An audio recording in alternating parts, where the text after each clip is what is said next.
যে সরকার এই একটা অস্থিতিশীল পরিবেশ তৈরির এই একটি পরিকল্পিত এই ষড়যন্ত্র তৈরি করেছে।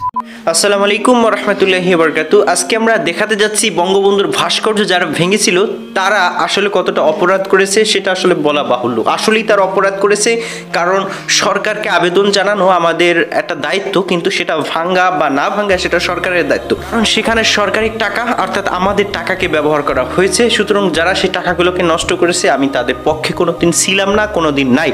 তবে এই বিষয়টাই নাকি ষড়যন্ত্র, এমনও কিছু মত উক্তি পেশ করেছেন অনেক বিরোধী দলের লোক এবং অনেক নিরপেক্ষ লোক। তো আজকের এই ভিডিওতে সেই বিষয়গুলি উপস্থাপনা করার চেষ্টা করব। বিশেষ করে সংসদ সদস্য Harunur Rashid to the point প্রোগ্রামে তিনি এমন একটি মন্তব্য উপস্থাপনা করেছেন যেটা আসলেই অনেক যুক্তিযুক্ত ছিল এবং যেটা তার কাছে মনে হয়েছে এইগুলো বললেই আসলে দোষটা অন্যের ঘাড়ে চাপানো সম্ভব হবে। তো চলুন আমরা হারুনুর রশিদ এমপি হারুনুর রশিদ সাহেবের সে বক্তব্যটা একটু শুনে আসি।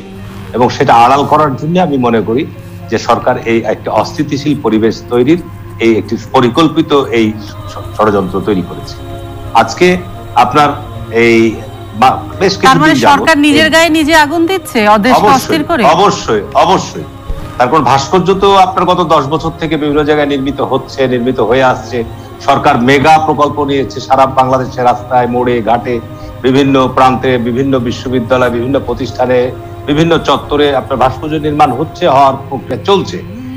সাম্প্রতিক যে সমস্ত আলেম ওলেমারা আপনার ভাস্কর্য নিয়ে যে বিবৃতি দিচ্ছে, আমি একজন মুসলমান হিসাবে, আমি ইসলামিক স্কলার নই, তবে আমি যেটুকু খুব সুস্পষ্টভাবে কোরআন এবং হাদিস থেকে যেটুকু পরিষ্কার বলছি যে প্রাণীর অবয়ব যেগুলো সেগুলোই মূর্তি বা ভাস্কর্য এগুলো নিষিদ্ধ কোরআনে, এবং আপনার এখানে আল্লাহ রসুলের আগমনই হচ্ছে মূর্তি অপসারণের, দুনিয়া থেকে মূর্তি সরিয়ে ফেলা।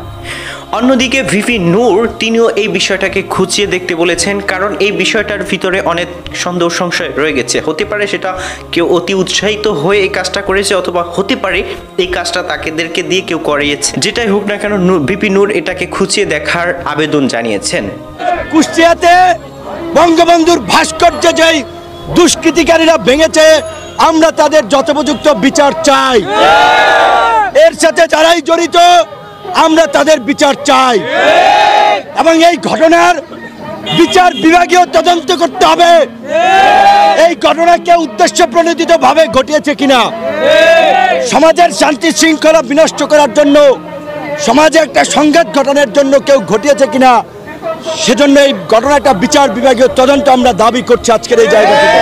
অন্যদিকে 3 বিশিষ্ট হুজুরের নামে রাষ্ট্রবিরোধী মামলা হবে বলেও একটা আশঙ্কাজনক সংবাদ আমরা পেয়েছি। সেটা হচ্ছে আল্লামা মামুনুল হক সাহেব, জুনায়েদ বাবুনগরী এবং ফয়জুল করিম সাহেবের নামে নাকি রাষ্ট্রবিরোধী মামলা হবে, কারণ তারা ভাস্কর্যের বিরোধিতা করেছেন। তো বর্তমানে নাজুক সময় তাদের পক্ষ নেওয়া অনেকটা আসলেই দুঃসাধ্য, কিন্তু এই সময় ভিপি নূর তাদের পক্ষ নিয়েছেন এবং তাদের পক্ষ নিয়ে তিনি অত্যন্ত যুক্তিসঙ্গত কিছু কথা বলেছেন। বর্তমানে বাংলাদেশে কি হচ্ছে, ভাস্কর্য নিয়ে সরকারি দল এবং আলেম ওলামারা একটা মুখোমুখি অবস্থানে পরিণত হয়েছে, যেটা দেশের জন্য একটা অশনি সংকেত। আমরা দেখেছি আলেম ওলামারা কিন্তু তাদের জায়গা থেকে একটু নমনীয় হয়েছে। তারা বলেছে যে তারা দাবি দেওয়া জানিয়েছে ভাস্কর্য নিয়ে, সেই ভাস্কর্য সরকার তাদের দাবি দেওয়া শুনবে কিনা, সিদ্ধান্ত নেবে কিনা, সেটা সরকারের সিদ্ধান্ত।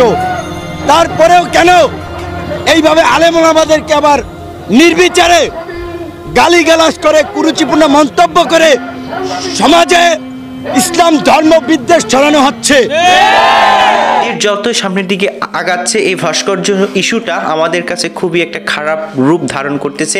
জানি না এর ভবিষ্যৎ ফল কি হয়, তবে এই বাঙালি জাতি যতক্ষণ পর্যন্ত নতুন কোনো ইস্যু না পাবে এই ইস্যুটাকে ভুলতে পারবে না, এবং তাদের উপর এরকম বিপদ আপদ এবং বিশেষ করে হুজুরদের উপর এরকম একটা চাপ থেকেই যাবে। সুতরাং আমরা আশা করি আল্লাহ তাআলা নতুন কোনো ইস্যু বাংলাদেশে তৈরি করে দিক, যাতে এই ভাস্কর্য ইস্যুটা আমাদের কাছ থেকে বিলীন হয়ে যায়। তবে আমাদের ইমানি দায়িত্ব থেকে যতটুকু করা সম্ভব ততটুকু করা আমরা যেন ভুলে না যাই। অবশ্যই ইমানি দায়িত্ব থেকে আমাদের নিজ দায়িত্ব পালন করতে হবে, যেন আমরা কখনো নিজ দায়িত্বকে অবহেলা না করি, সেদিকেও আমাকে লক্ষ্যবান হতে হবে। তো ভিডিওটা নিয়ে নিজস্ব মতামত কমেন্ট সেকশনে জানিয়ে যাবেন, এবং সমস্ত বিষয়টা আসলে কি কোনো ষড়যন্ত্র না কি আপনার কি মনে হয় এবং এক্ষেত্রে কি কি প্রশ্ন হতে পারে, যে প্রশ্নগুলোর দ্বারা আসল বিষয়টা বেরিয়ে আসবে। সুতরাং সেই প্রশ্নগুলো কমেন্ট সেকশনে জানিয়ে যাবেন। ধন্যবাদ সকলকে। আসসালামু আলাইকুম ওয়া রাহমাতুল্লাহ।